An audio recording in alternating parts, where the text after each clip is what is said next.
Sound is a massive component of any horror experience, and that's definitely the case with Alien.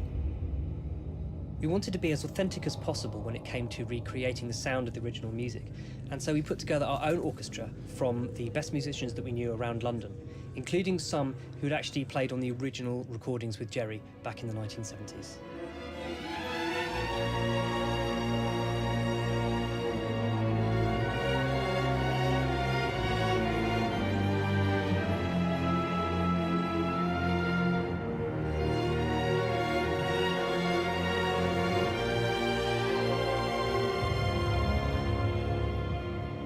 One of the most exciting aspects of working on the sound for Alien Isolation was that we were given access to the original sound recordings from the first film.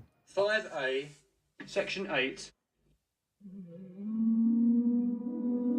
We were very lucky because we were able to find some very old recordings which showed the process by which the sound designers created a lot of those sounds, and we were able to recreate that process as accurately as we could.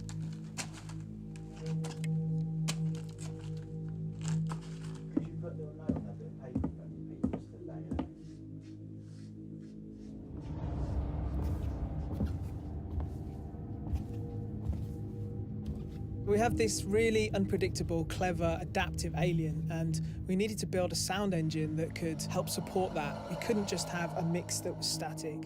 We needed a score that could change and that could adapt based on what the player's doing and based on what the alien was doing. If the player is hiding from the alien, the sound engine will know that and it'll adapt, it'll make it more tense. The idea is to drive an emotional reaction from the player. In our game, sound is critical because when you're hiding in the dark, what you can hear might just be the key to your survival.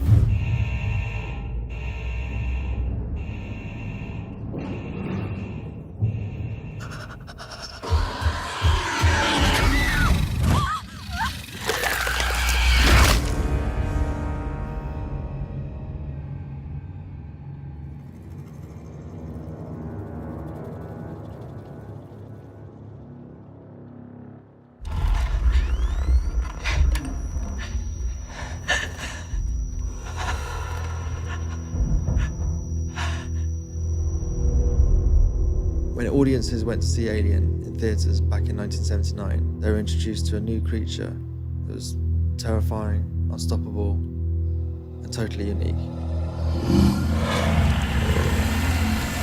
We wanted to make a game that recaptured that original experience. We wanted to make the alien scary again.